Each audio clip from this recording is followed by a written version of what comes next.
Salut à tous, c'est Axel de testmobile.fr. La dernière fois, on a pu découvrir dans les grandes lignes iOS 7 dans sa version bêta telle qu'elle est proposée pour les développeurs. Et là, ce que je vous propose, c'est plusieurs vidéos. Donc là, plusieurs vidéos de découverte plus approfondies, on va dire. Et dans cette vidéo, on va se concentrer sur tout ce qui est écran de déverrouillage, accueil et les deux, on va dire, tiroirs. Donc tiroir des notifications et le centre de contrôle.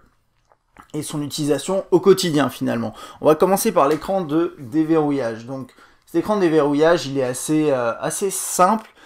Ça fait penser à ce qu'on a sur d'autres systèmes, mais en même temps, ça reprend l'idée qu'on a initialement dans les iOS avec voilà, une page de avec des informations, des notifications qui vont s'afficher et également la possibilité de défiler de cette façon-là. C'est vrai qu'avant, on avait une petite barre en bas avec écrit swipe to unlock, en français je sais plus ce qu'il y avait écrit.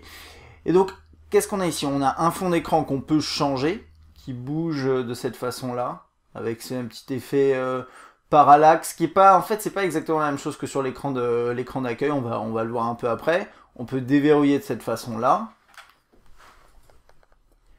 accéder au centre de contrôle en tirant du bas, et ça c'est une option que vous pouvez paramétrer. Par défaut, elle n'est pas cochée, il me semble. On va parler de ce petit centre un petit peu après. On a l'accès à l'appareil photo rapidement de cette façon-là. Ça, c'était quelque chose qu'on avait également avant et c'est très très bien. Et s'il veut bien... Non, il veut plus. Ah voilà, pardon. Et on a le tiroir ici, tiroir des notifications. On va aller le voir un peu plus tard également. Et là, on a l'heure.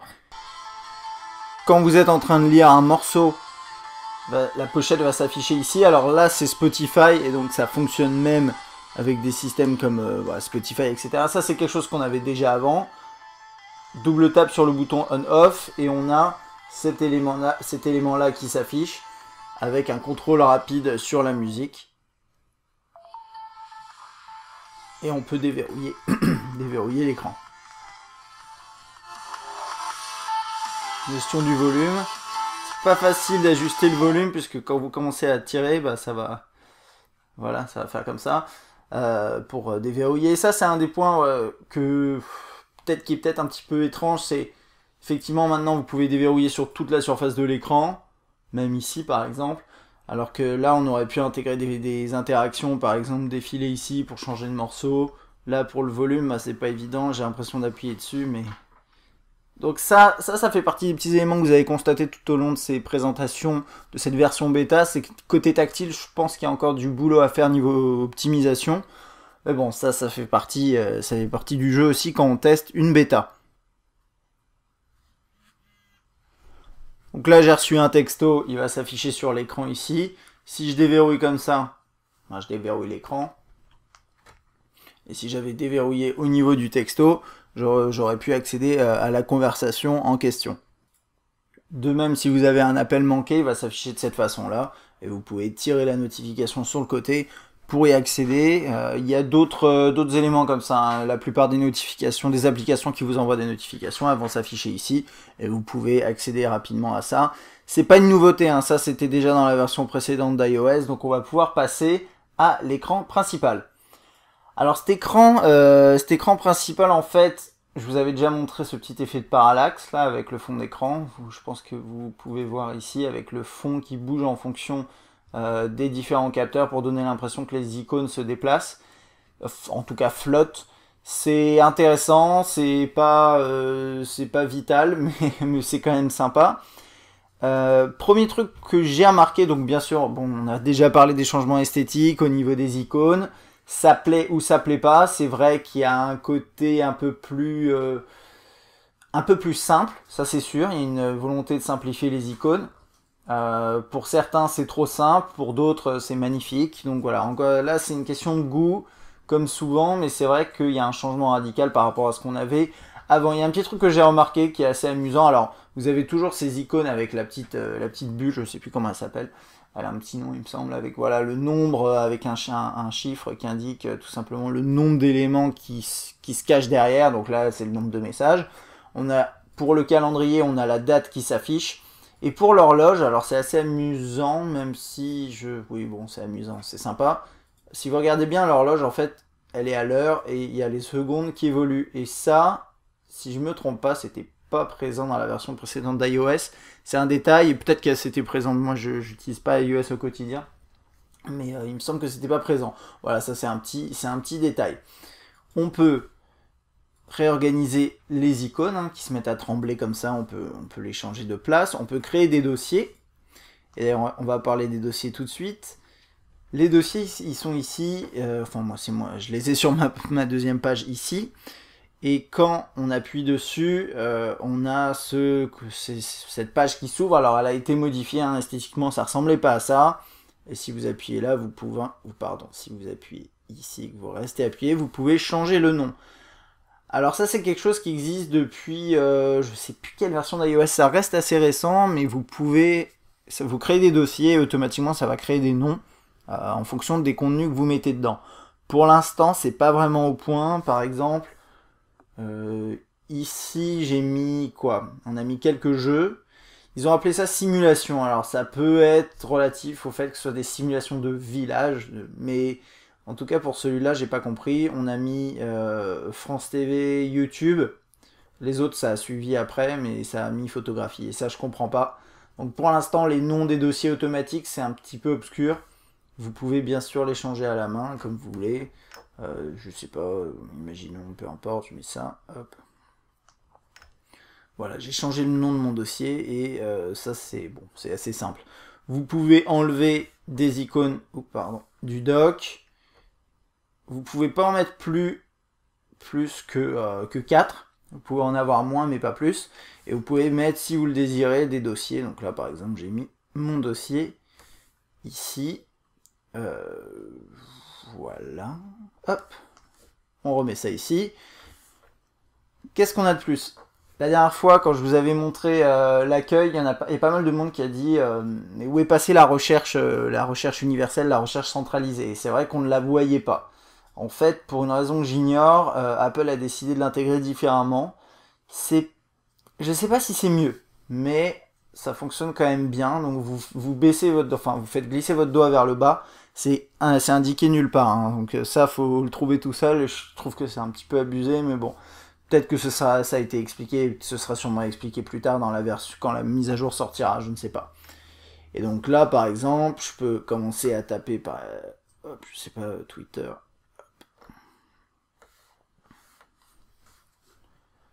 Donc je tape Twitter, et là, on va avoir quoi? C'est une recherche centralisée. Donc on a les applications qui s'affichent, donc là j'ai Twitter, logiquement. On a un contact, puisque ce contact-là, normalement, a des infos relatives à Twitter. Je ne sais pas pourquoi il s'affiche d'ailleurs, c'est un peu étrange. Et ensuite, après, j'ai mes emails où Twitter est mentionné. Donc là, par exemple, c'est des emails sur des commentaires YouTube, sur une application Twitter pour Android. Et voilà. Donc ça marche comme ça. Quand vous appuyez dessus, bien sûr, ça va lancer l'application, ça va lancer l'élément relatif. Là-dessus, bon, voilà, c'est la recherche centralisée, elle est pas mal, elle est un peu lente au début, je pense qu'il faut indexer pas mal de contenu, mais là, vous voyez, j'ai tapé Twitter, ça a mis un peu de temps à réagir, et si vous tapez d'autres choses, vous verrez que ça met quand même quelques secondes à réagir. Je pense que c'est un élément qui sera optimisé au fil du temps. Le multitâche est intégré comme ça, ça on l'a déjà vu tout à l'heure dans la précédente vidéo. Vous avez les icônes en bas avec aussi le petit chiffre. On peut fermer une application de cette façon-là, en tout cas l'enlever de la liste de cette façon-là, y accéder rapidement en faisant comme ça. Alors là vous avez vu, c'est l'ancien clavier, on en parlera dans une prochaine vidéo. Et il n'y a pas grand-chose à dire, c'est à peu près tout. Bien sûr, vous n'avez plus... je dis bien sûr, c'est pas forcément évident, mais vous n'avez plus le système qui permet, avec le multitâche, rapidement d'accéder dans la barre en bas à tout ce qui est raccourci pour la musique, le blocage de la rotation, puisque ça, c'est dans le centre de contrôle maintenant. Je vais vous le montrer tout de suite, il y a juste un petit truc, c'est à l'utilisation, je suis pas persuadé que ce système-là soit plus réussi que le précédent. Les vignettes c'est bien, mais première chose, vous perdez le contexte de l'application disparaît derrière. Donc voilà, vous avez juste le fond d'écran. Là j'étais dans Spotify, j'ai pas Spotify derrière. C'est pas forcément un problème, mais dans la précédente version, vous aviez juste une barre en bas et l'application restait en haut, et je pense que c'était peut-être un peu mieux. Deuxième chose, c'est si vous voulez enlever rapidement plusieurs applications, bah, faut faire glisser son doigt, c'est un mouvement comme ça qui est pas forcément super pratique, vous voyez, parce que voilà, faut que ça bouge vraiment pas du tout. Alors que dans la précédente version, vous aviez des petites croix, vous faisiez appuyer, appuyer, appuyer, appuyer, et puis ça supprimait les applications. Donc là-dessus, je suis pas persuadé que ce système de multitâche soit vraiment mieux. Il est bien, et il s'inspire beaucoup de ce qu'on trouve sur les autres OS. Mais en soi, je pense que le précédent était peut-être un peu plus efficace. Un élément qui est important de noter, c'est qu'avec cette version-là d'iOS, vous avez un peu plus d'animation. Vous l'avez vu hein, tout au long de mes utilisations, mais voilà, vous avez des animations de ce type-là, là, hop, hop, et globalement, à l'usage, c'est vrai que c'est sympa, esthétiquement, c'est plus... ça peut sembler plus joli, le seul problème, je trouve, c'est que ça ralentit un petit peu toute l'utilisation générale, c'est-à-dire, voilà, vous avez des... En plus, elles sont lentes, hein, ces applications, je pense que vous constatez, mais là, je vais accéder à un dossier... Hop, je vais quitter. Ça prend un peu de temps et je pense qu'il devrait accélérer ses animations. C'est pas dit que ce soit pas fait. Je pense que avec la mise à jour, peut-être qu'on aura, enfin quand la mise à jour sera définitive, commerciale entre guillemets, je pense qu'on aura peut-être des optimisations là-dessus qui feront que ce sera un peu mieux. Mais c'est vrai que dans l'état, je trouve ça un peu plus lent. Et si vous utilisez souvent vos dossiers, par exemple, c'est sincèrement, il y a un moment où ça devient pénible, quoi. Donc voilà, c'est mon avis, on s'habitue, mais c'est un peu plus frustrant parce que ça devient un peu moins réactif. C'est plus fluide dans le sens où voilà, tout circule, il y a des effets hauts et bas, c'est assez sympa, mais personnellement, moi, j'aurais préféré quelque chose de plus rapide. On va maintenant parler du centre de contrôle, donc ce qu'ils appellent le centre de contrôle qui s'affiche en bas et que vous pouvez appeler, vous pouvez afficher à partir de n'importe quelle application. Et vous pouvez aussi l'afficher depuis l'écran de déverrouillage si vous avez activé la fonctionnalité. Alors là-dessus, hop, je vais zoomer un tout petit peu et vous le représentez en un peu plus de détails. Donc qu'est-ce qu'on a ici? On a le mode avion qui s'active assez rapidement. Quand on le désactive, le mode Wi-Fi se remet en marche. Donc ça c'est logique, mais c'est plutôt bien. Le Bluetooth. Un petit truc à savoir, c'est que, bon ça c'est un truc que j'aime bien sur certaines surcouches Android, c'est vous avez ça, vous restez appuyé par exemple sur le Wi-Fi, et ça va vous ouvrir les paramètres du Wi-Fi dans les settings, dans les paramètres, et là c'est pas le cas. C'est un peu dommage parce que ça c'est un truc que j'aime beaucoup, là on l'a pas. On a ici le mode ne pas déranger que vous pouvez configurer dans les paramètres, et ici le mode de rotation, donc est-ce qu'on bloque la rotation ou est-ce qu'on l'active, la rotation automatique en fonction de l'accéléromètre. On a la luminosité ici qui est super réactive, comme vous pouvez le constater. Hop, voilà, on n'a pas de mode automatique, mais ouais, je sais pas pourquoi. Est-ce qu'on en avait un avant? Je ne me souviens plus, mais en tout cas là on ne l'a pas. On a la musique que je vais vous montrer un tout petit peu plus tard. Non, moi je vous ai déjà montré sur l'écran de déverrouillage, donc non, on va regarder tout de suite. Hop. Voilà, donc là je suis en train de lire de la musique. Pause, suivant. Enfin, pause play, pardon, et suivant précédent. Le volume ici. Et donc, c'est ces contrôles-là, finalement, qui vont remplacer ce que vous aviez avant. Avant, quand vous étiez dans des applications, voilà, vous pouviez tout simplement activer le multitâche et accéder à la gestion les contrôles musicaux directement ici. Là, c'est un peu, ça va être différent, ça va être, et puis là maintenant il s'est éteint, mais oups, ça va être du coup comme ça.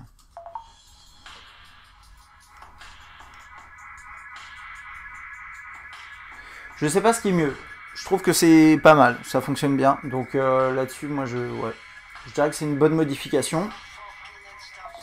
Là, on a AirDrop, dont je vous avais déjà parlé, hein, qui permet de détecter d'autres iPhones, soit iOS 7 autour de vous pour envoyer des fichiers. Et c'est du Wi-Fi direct. Hein. Je sais plus si je l'avais mentionné, mais concrètement, c'est un autre nom pour dire Wi-Fi direct. Et Wi-Fi direct, de toute façon, c'est un autre nom pour simplement dire j'envoie des fichiers via le Wi-Fi, via un standard, voilà, qui a été créé. Et c'est pas beaucoup plus compliqué que ça. Alors après, oui, après techniquement, ça doit être complexe. Mais en tout cas, le fonctionnement, c'est comme ça. Et là, je peux pas le tester parce que j'ai pas d'autre terminal sous iOS 7 à proximité. On a la lampe torche qui est très réactive. Donc ça c'est une petite nouveauté proposée par Apple. On a le lancement rapide de l'horloge. Personnellement, moi je trouve que cette icône là elle est pas très claire, on dirait plus une sorte de boussole ou un chronomètre. D'autant plus que c'est pas la même que celle qui est sur l'écran d'accueil, si je me trompe pas. Elle est où? Elle est comme ça. Et là, on a ça qui est bon, assez étrange. La calculatrice, bon, c'est plutôt évident que c'est une calculatrice. Vous lancez hop de cette façon-là. C'est très rapide. Et l'appareil photo également. Alors, vous avez remarqué, hein, le tiroir comme ça, en fait, il a un effet de flou plus un effet de transparence. Et la batterie est faible. C'est assez étrange. Ouais, non, c'est joli, mais je trouve que graphiquement c'est bizarre parce que ça fait un bloc compact, mais qui est à la fois transparent. C'est perturbant, mais c'est assez esthétique et ça va changer en fait en fonction de ce qu'il y a derrière. Vous l'avez vu tout à l'heure quand la calculatrice est lancée. Voilà, j'ai toute une barre orange sur la droite qui équivaut à cette barre qui est juste en bas. Hein, vous avez vu. Donc c'est plutôt sympa. J'ai cherché. Vous ne pouvez pas changer ces icônes là, et d'ailleurs je vais aller vous montrer comment ça se passe dans les paramètres pour ce centre de contrôle, pardon. Eh bien vous n'avez pas grand chose, vous avez juste, alors là c'est en anglais, mais c'est Access and Lock Screen, c'est l'accès sur l'écran de déverrouillage, et là je l'ai activé, et c'est tout ce qu'on a ici. Alors on va passer au centre des notifications, et je vais vous montrer ça tout de suite. Première chose, c'est la gestion des notifications sur l'écran déverrouillé. Ça, vous pouvez faire affichage notification, affichage du jour. Ça, vous pouvez l'enlever. C'est plus des paramètres en fait relatifs à l'écran de déverrouillage. Je sais pas pourquoi ça s'est rangé là-dedans, mais bon, c'est pas très logique. Et ensuite, affichage du jour. On a le résumé d'aujourd'hui, le calendrier. Vous allez le voir, les rappels, la bourse et le résumé de demain. Donc ça, c'est les éléments que vous pouvez afficher ou non dans le tiroir qui se cache là-haut, que je vais vous montrer juste après. On peut gérer l'affichage des notifications soit manuellement soit par heure, et ensuite après on peut ajuster, ça vous connaissez je pense, mais c'est les notifications, les types de notifications par application, donc voilà, la pastille, la bannière, etc. Donc ça vous pouvez gérer ça comme ça, et quand vous faites modifier ici, vous pouvez changer l'ordre, là, si vous voulez que par exemple la bourse s'affiche au-dessus ou en dessous, ce genre de truc. Il apparaît ici pour l'ordre des notifications. Donc vous pouvez très bien mettre les notifications d'une application que vous aimez beaucoup tout en haut, de façon à ce que ça s'affiche en haut de la liste tout simplement. Ce tiroir, il s'affiche comme ça. Donc vous avez des onglets en haut avec plusieurs choses. Donc aujourd'hui tous est manqué. Bon, je suis dans manqué là, donc je vais vous le montrer. Vous avez quoi ? Vous avez les appels manqués, tout simplement, les notifications que vous avez manquées, donc ça c'est des messages et ça c'est des appels. Dans tous, alors moi il y a juste un truc que j'ai constaté, c'est peut-être moi qui suis pas très doué, ou peut-être avec l'angle de la caméra, mais je trouve que, ouais, quand on appuie un peu au-dessus, enfin je sais pas, moi j'ai l'impression que le côté tactile a encore besoin d'être optimisé.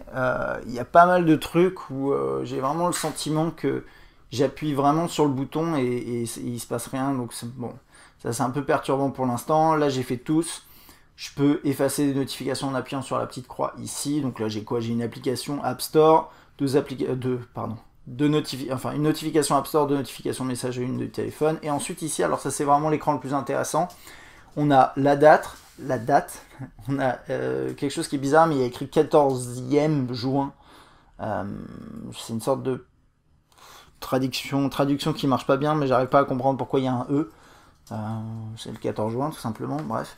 Donc on est vendredi 14. Et ensuite on a des résumés pour la météo et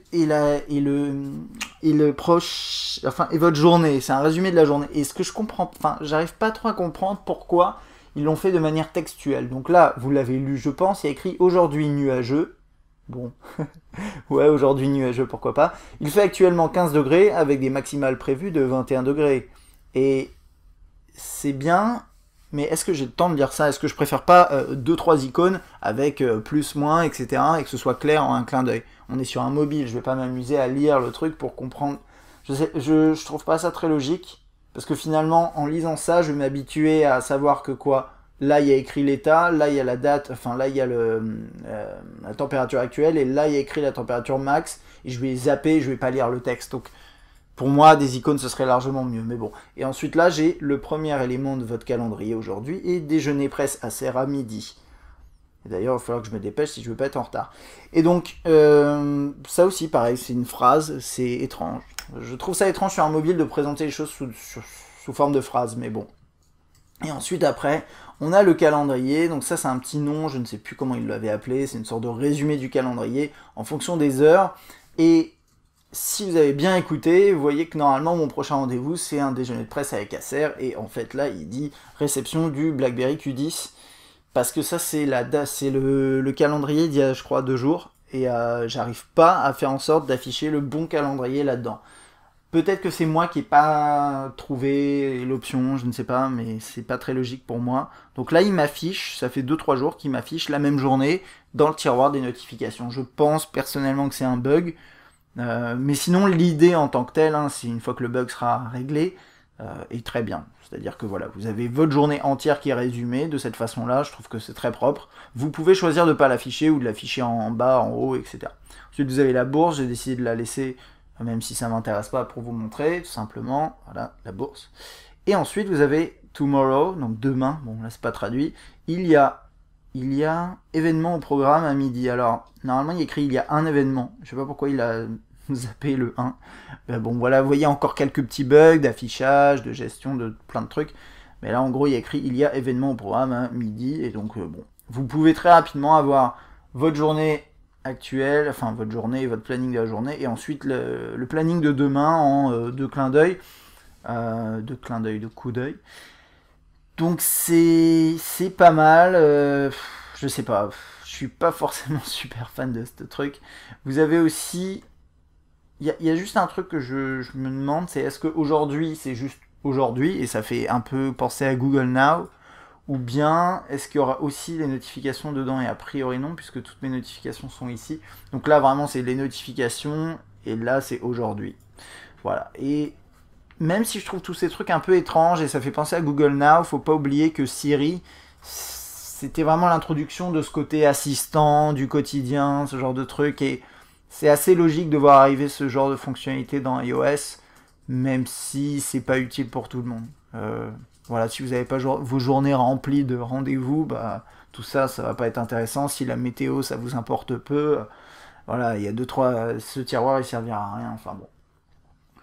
Je revérifie ma liste encore une fois, et j'ai l'impression que j'ai fait à peu près le tour. En tout cas, voilà, pour cette partie écran de déverrouillage, accueil et diverses fonctionnalités de ces 2 petits tiroirs, la recherche ici, que dire de plus? C'est à peu près tout pour cette vidéo-là. Donc si vous avez des questions sur ces parties-là, si vous avez des remarques à faire, si vous l'avez installé vous et que vous avez trouvé des bugs, des fonctionnalités supplémentaires, des fonctionnalités en moins, c'est intéressant aussi de les mentionner. N'hésitez pas à laisser un commentaire. Et on se retrouve pour la prochaine vidéo. À bientôt.